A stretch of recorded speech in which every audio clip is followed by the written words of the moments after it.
राधे राधे सभी को, आप सभी का स्वागत है हमारे पहले एपिसोड में। आज हमारे एपिसोड में आए हैं हमारे साथ आचार्य श्री गंगा सभा रजिस्टर्ड हरिद्वार पंडित श्री अमित शास्त्री जी। तो पंडित जी, आपका स्वागत है हमारे पॉडकास्ट चैनल पर। आप अपने बारे में थोड़ा सा हमारे सदस्यों को बताएं। जय श्री गंगा जी की। सर्वप्रथम तो नेहा जी, लविश जी, आपका धन्यवाद।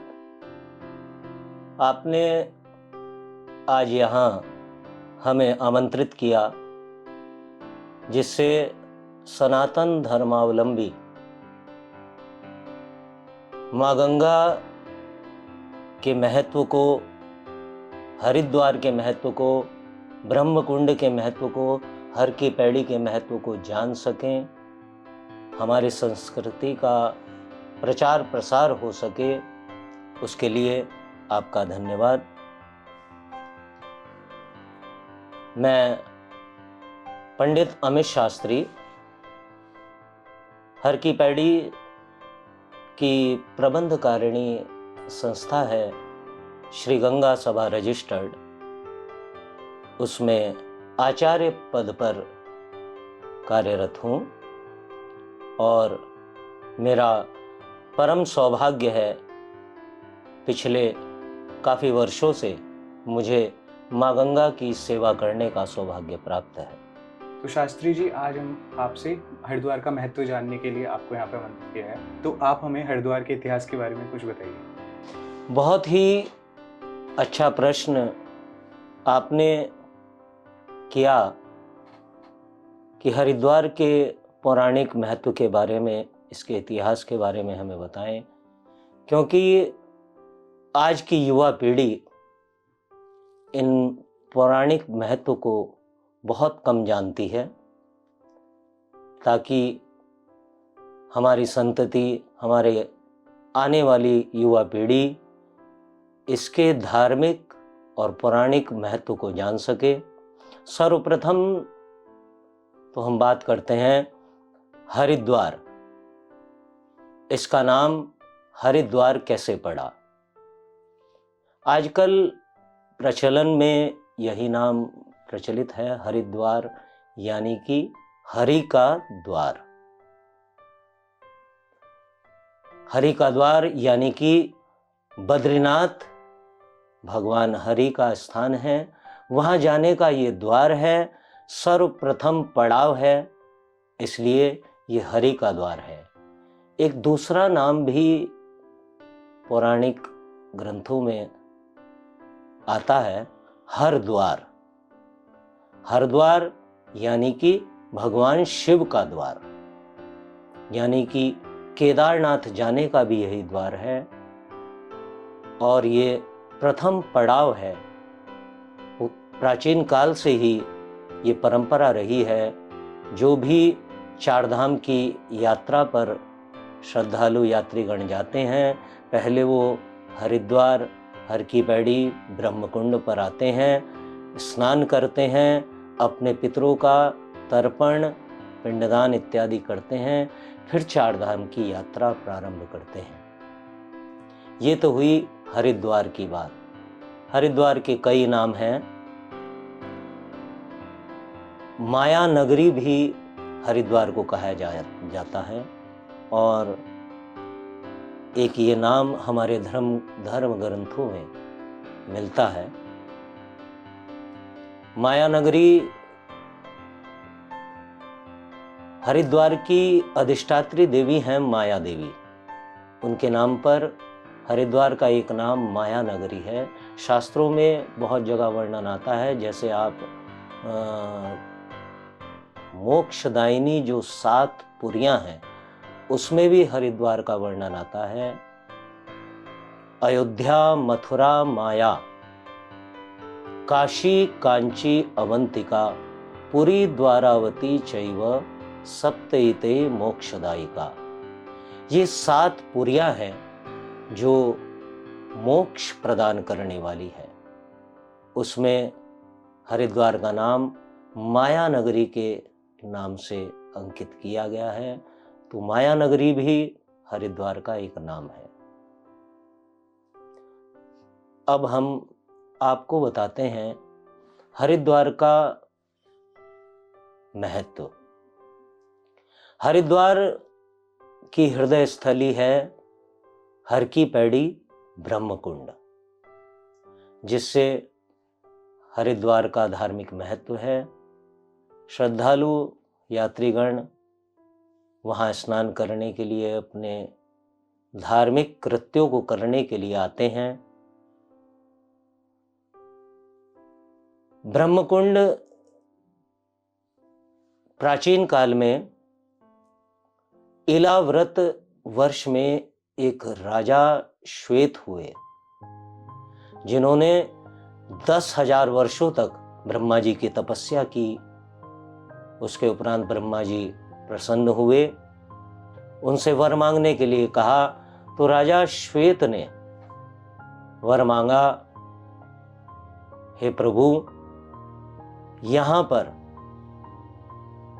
आपका, भगवान विष्णु का और भगवान शिव का और समस्त देवी देवताओं का, सभी तीर्थों का यहाँ पर निवास हो, ऐसा वर मांगा। ब्रह्मा जी ने उनको वरदान दिया, ऐसा ही होगा। और यह स्थान ब्रह्मकुंड के नाम से प्रचलित हुआ। अच्छा शास्त्री जी, एक बात बताइए, जैसा कि आपने अभी ब्रह्मकुंड के बारे में बताया हमें, तो आप थोड़ा सा, मैं उसमें और क्वेश्चन एक ऐड करूंगी। आप हमें ब्रह्मकुंड का महत्व भी बताइए।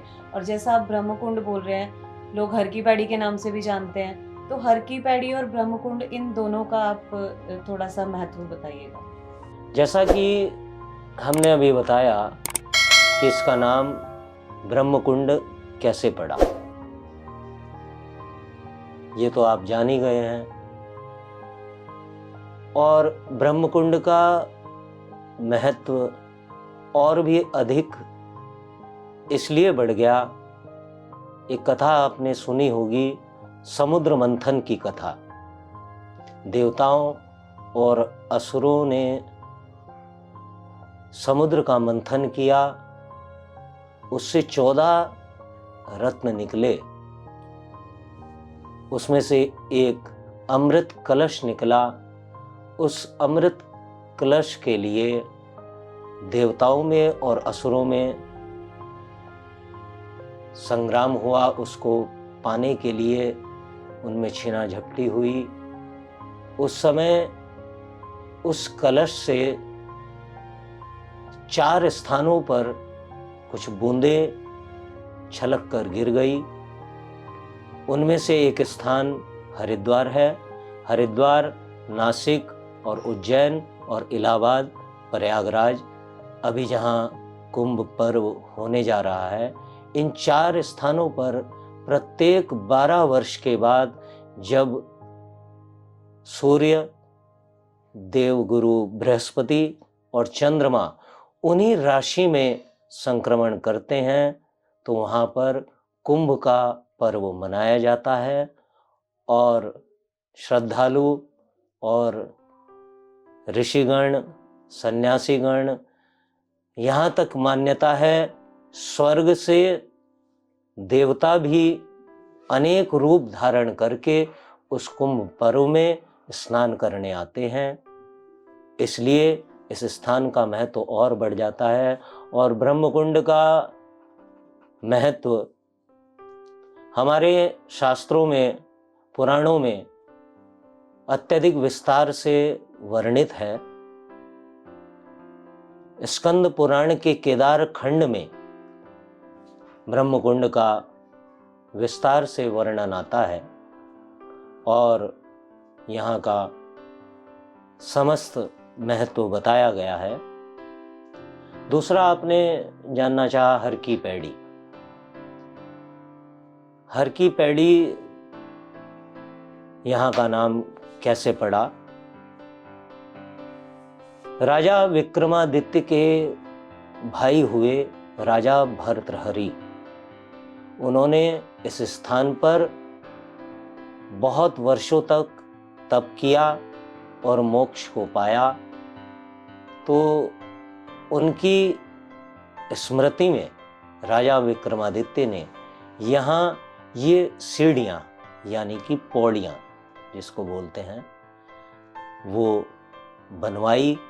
तब से यहाँ का राजा भर्तृहरि हुए, उनके नाम पर यहाँ का नाम पड़ा हर की पैड़ी, हरि की पैड़ी। तो शास्त्री जी, माँ गंगा का स्वर्ग से धरती पर अवतरण कैसे हुआ?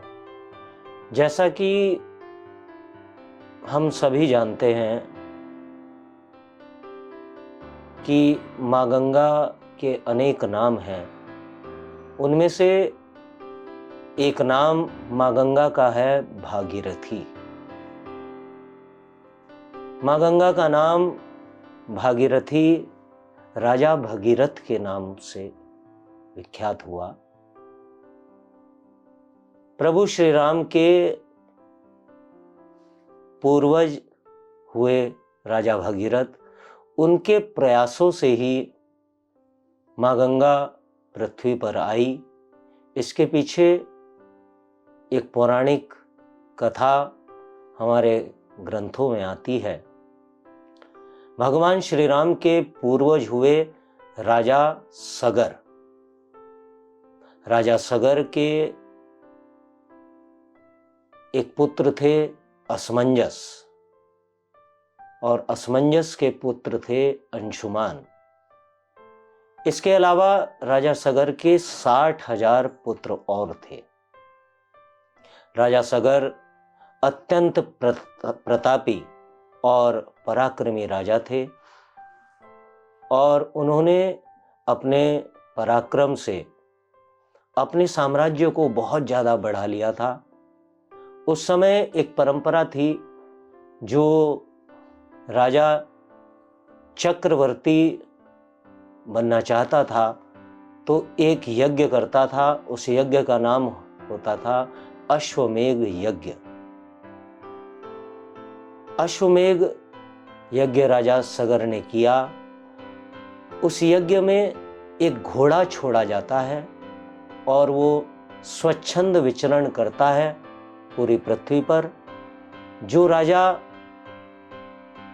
उनकी अधीनता स्वीकार कर लेते हैं वो नतमस्तक हो जाते हैं, और जो नहीं करते हैं उनको उस राजा के साथ युद्ध करना पड़ता था। अंत में वो यज्ञ का घोड़ा जब विचरण करके वापस आ जाता था तो यज्ञ पूर्ण होता था, तब वो सम्राट चक्रवर्ती होता था। राजा सगर ने भी अश्वमेध यज्ञ का आयोजन किया। उसी प्रकार यज्ञ का घोड़ा छोड़ा गया, किंतु देवताओं के राजा इंद्र को जब भी कोई किसी का पराक्रम बढ़ता है या किसी का तपोबल बढ़ता है तो देवताओं के राजा इंद्र को ईर्ष्या होती है,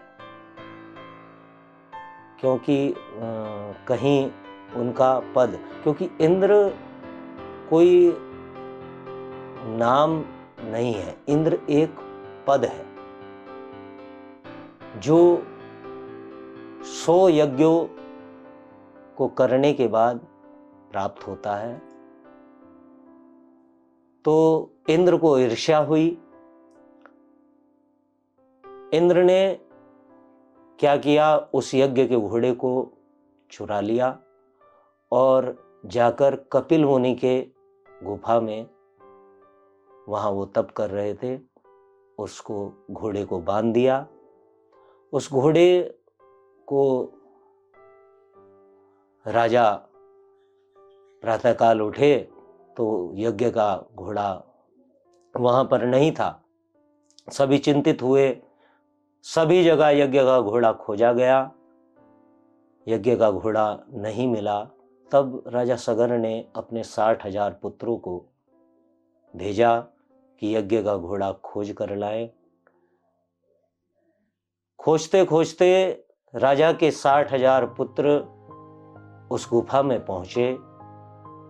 बंगाल के निकट वो स्थान था, सागर के निकट, उस गुफा में 60,000 पुत्र जब पहुंचे तो उन्होंने एक ऋषि को तपस्या करते समाधि में लीन देखा और उनके पीछे एक वृक्ष के पास उस घोड़े को बंधे हुए देखा। उन्होंने सोचा इस ऋषि ने ही इस घोड़े को चुरा लिया है। इस भूल से उन्होंने प्रयास करके कपिल मुनि की तपस्या भंग कर दी। जैसे ही कपिल मुनि की आंखें खुली, उनके तेज से वो 60,000 पुत्र भस्म हो गए और 60,000 राख की ढेरियों में बदल गए।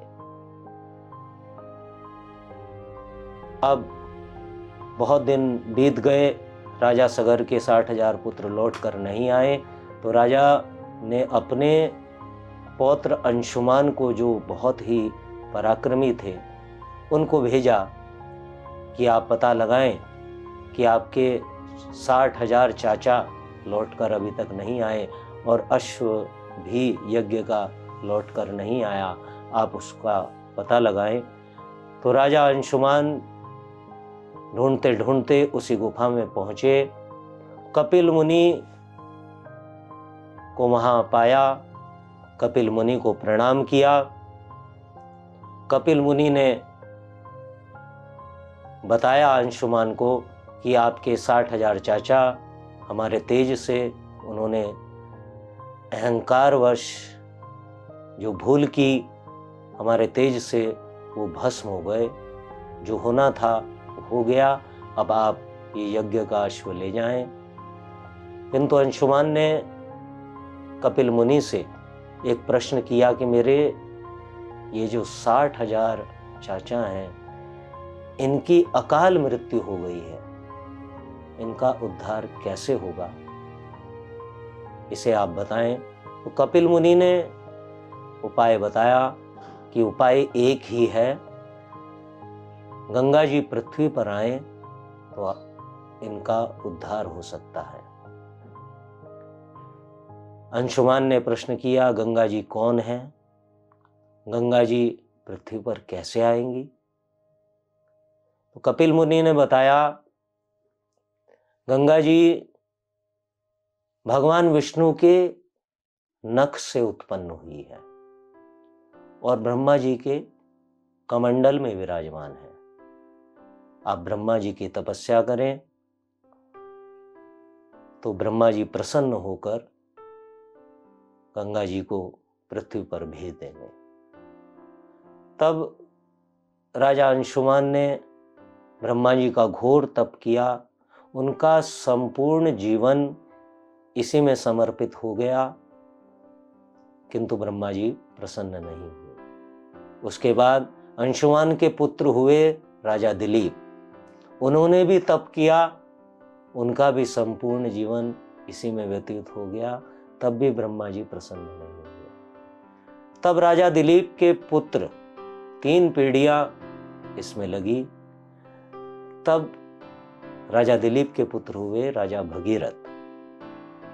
उन्होंने घोर तप किया, तब ब्रह्मा जी प्रसन्न हुए और वर मांगने के लिए कहा। तो भगीरथ ने वर मांगा, प्रभु आप गंगा जी को पृथ्वी पर भेजें।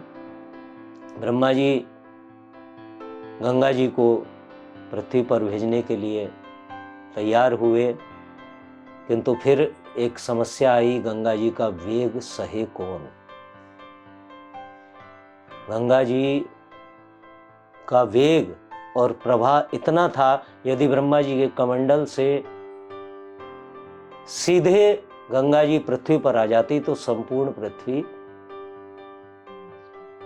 नष्ट हो जाती और संपूर्ण पृथ्वी पाताल लोक में समा जाती।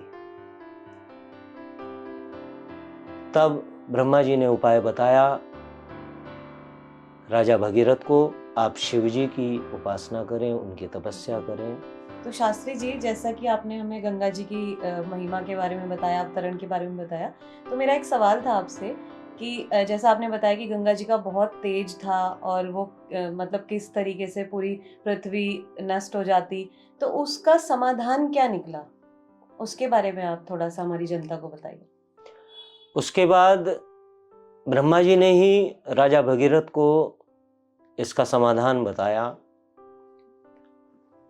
उन्होंने कहा, आप भगवान शंकर को प्रसन्न करें, वे ही माँ गंगा के वेग को संभाल सकते हैं। तब राजा भगीरथ ने भगवान शिव जी की आराधना की, उनकी तपस्या की। भोलेनाथ बहुत जल्दी प्रसन्न हो जाते हैं, भक्तों को मनोवांछित वर देने वाले हैं। भोलेनाथ प्रसन्न हुए और वो गंगा जी के वेग को संभालने के लिए तैयार हो गए।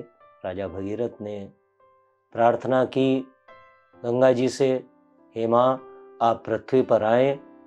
तब माँ को ऐसी कथा पुराणों में आती है, कुछ समय के लिए माँ गंगा को अभिमान हो गया कि क्या भगवान शंकर मेरे वेग को संभाल लेंगे। तो भगवान शंकर ने गंगा जी के अभिमान को तोड़ने के लिए कुछ समय के लिए लीला की, और माँ गंगा जैसे ही स्वर्ग से आई, उनको अपनी जटाओं में समेट लिया और माँ गंगा उसी में विचरण करती रही और बाहर नहीं आ पाई।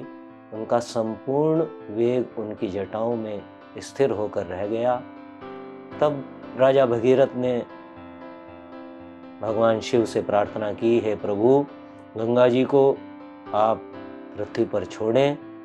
तब भगवान शंकर ने अपनी जटाएं खोली, उसमें से धारा के रूप में धीरे धीरे गंगा पृथ्वी पर प्रवाहित हुई, और वही धाराएं आप जानते होंगे, बद्रीनाथ से अलकनंदा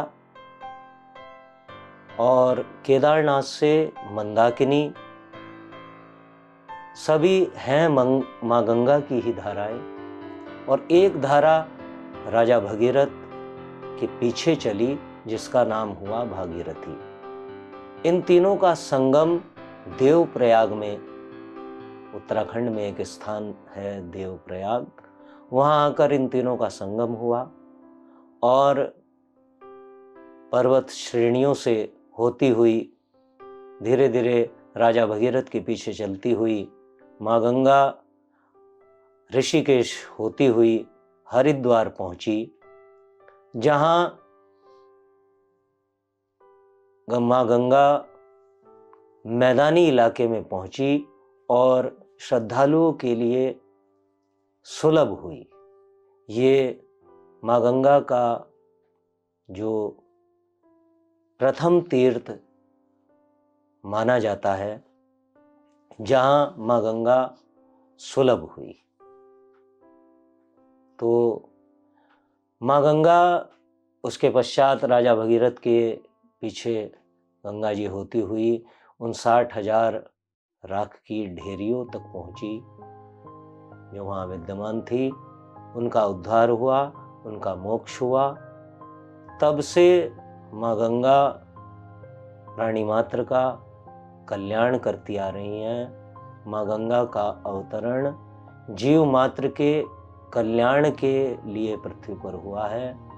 माँ गंगा तब से प्राणियों का उद्धार करती आ रही है। तो शास्त्री जी, एक चीज़ नोटिस की गई है कि जब भी माँ गंगा की आरती होने वाली होती है और बहुत तेज बारिश होने वाली हो रही है या कुछ भी, मतलब बहुत तूफान चल रहा है, तो देखा गया है कि जिस समय आरती शुरू होती है, एक मतलब वो साउंड सिस्टम चलता है और ज्योति प्रज्वलित होती है, उस समय जितना भी तेज तूफान हो, बारिश हो, उस समय वो धीमी हो जाती है और आरती नहीं रुकती।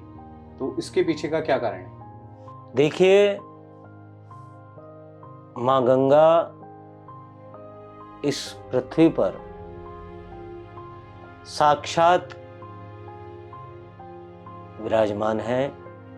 एक माँ गंगा ही हैं जिसका दर्शन हम साक्षात रूप में कर सकते हैं। और ये जल नहीं है, ये ब्रह्म द्रव है। भगवान शिव ने एक नाम इसका कहा है, इसको ब्रह्मांबु नाम से पुकारा है, अर्थात ब्रह्म द्रव, जिसका अर्थ है जल के रूप में प्रवाहित होने वाला ब्रह्म। और माँ गंगा साक्षात ब्रह्म है। और ये स्थान जो हर की पैड़ी ब्रह्म कुंड है, अत्यंत प्राचीन काल से यहाँ पर माँ गंगा की पूजा अर्चना आरती हमारे पूर्वज करते आ रहे हैं। और माँ गंगा की कृपा यहाँ पर ऐसी विद्यमान है कि कितनी भी बरसात हो, पूरे दिन बरसात होती रहे, लेकिन आरती का समय आता है तो बरसात बिल्कुल रुक जाती है, या कुछ समय से ऐसा देखा गया है ना रुके तो गंगा जी की आरती के समय आते आते वर्षा इतनी धीमी हो जाती है कि माँ गंगा की आरती में कोई व्यवधान नहीं होता और आरती सुलभता से हो जाती है। आज तक ऐसा नहीं हुआ कि वर्षा के कारण माँ गंगा की आरती बाधित हुई हो। हालांकि आपने देखा होगा वहाँ कोई शेड नहीं है, वहाँ कोई वर्षा रोकने का कोई इंतजाम नहीं है, लेकिन माँ गंगा की ऐसी कृपा है कि आरती का समय जैसे ही आएगा वर्षा धीमी हो जाएगी। उसका एक कारण और भी है, हर की पैड़ी ब्रह्म कुंड पर अत्यंत प्राचीन काल से आरती की परंपरा है। आज तो और स्थानों पर भी माँ गंगा की आरती होने लगी है, लेकिन सर्वप्रथम ये परंपरा हर की पैड़ी ब्रह्म कुंड की है। और इसका एक कारण ये भी है कि ब्रह्मकुंड हर की पैड़ी पर जो आरती का एक नियत समय होता है, बिल्कुल उसी समय जब दोनों काल मिलते हैं सूर्यास्त के पश्चात, उसको गोधूली बेला बोलते हैं। प्रदोष काल में लगभग सूर्यास्त के 15 मिनट के बाद, उसी कारण आप देखते होंगे गंगा आरती का समय बदलता रहता है। जैसे जैसे गर्मियों में गंगा आरती का समय बढ़ जाता है, सर्दियों में घट जाता है, ये सूर्य के अस्त होने के हिसाब से चलता है। तो जो समय गंगा आरती का प्राचीनतम काल से नियत है, उसी समय पर आरती होती है, बिल्कुल उससे छेड़छाड़ नहीं की जाती। चाहे कोई कितना बड़ा वीआईपी, कोई सेलिब्रिटी, कोई राजनीतिक नेता, कोई भी आए, गंगा आरती अपने समय पर होगी, किसी के लिए रुकती नहीं है। तो माँ गंगा की कृपा वहाँ साक्षात विद्यमान है और इसी कारण माँ गंगा की आरती में कोई व्यवधान नहीं होता। अच्छा शास्त्री जी, इतनी सारी बातें हमने कर ली माँ गंगा के बारे में। मैं आपसे एक सवाल और पूछना चाहती हूँ। जैसा कि हमने देखा है, आपने हमारे माननीय मुख्यमंत्री जी आए थे जब, और माननीय अमित शाह जी भी आए थे, तो उनको भी हमने दूध से माँ गंगा का अभिषेक करते हुए देखा। तो उसका क्या महत्व है? माँ गंगा का अभिषेक दूध से क्यों किया जाता है? जी, बहुत ही अच्छा प्रश्न आपने किया। देखिए, माँ गंगा भुक्ति मुक्ति यानी कि भोग और मोक्ष दोनों को प्रदान करने वाली हो। माँ गंगा भोगों को भी प्रदान करने वाली है और मोक्ष को भी प्रदान करने वाली है। जैसी भक्तों की कामना होती है उसी के अनुरूप उनके भाव के अनुसार माँ गंगा उनको फल प्रदान करती है। माँ गंगा में दूध क्यों चढ़ाया जाता है? देखिए, दूध हमारे पौराणिक ग्रंथों में वृद्धि, सुख, संतति, सौभाग्य, इन भौतिक कामनाओं को पाने के लिए इससे पूजा अर्चना बताई गई है। इन्हीं कामनाओं को पाने के लिए किसी की धन की कामना होती है, किसी की संतति की कामना होती है, किसी की दीर्घायु की कामना होती है, आरोग्यता की कामना होती है। अलग अलग कामनाओं के लिए, पूजा अर्चना के लिए दूध से दुग्धाभिषेक हमारे शास्त्रों में माँ गंगा का बताया गया है। और भी एक कारण है, दूध, माँ गंगा का वर्ण श्वेत है। माँ गंगा श्वेत वर्ण वाली है। माँ गंगा को श्वेत वस्तुएं चढ़ाने का हमारे शास्त्रों में प्रावधान बताया गया है। दूध से इसलिए भी माँ गंगा का अभिषेक किया जाता है। और श्वेत पुष्प, श्वेत वस्त्र, ये सभी माँ गंगा को चढ़ाए जाते हैं। इसीलिए प्रचलन में दूधाभिषेक किया जाता है।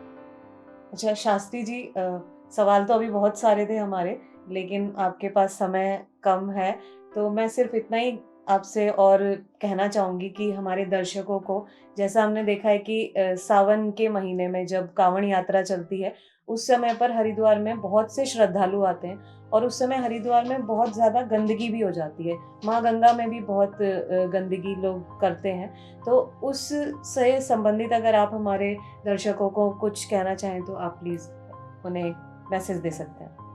बिल्कुल। माँ गंगा में प्रदूषण को रोकने के लिए हमारी हर की पैड़ी की प्रबंधकारिणी संस्था श्री गंगा सभा रजिस्टर्ड निरंतर प्रयासरत रहती है और श्रद्धालुओं से निवेदन किया जाता है, आप माँ गंगा को प्रदूषित ना करें। देखिए, हम किसी को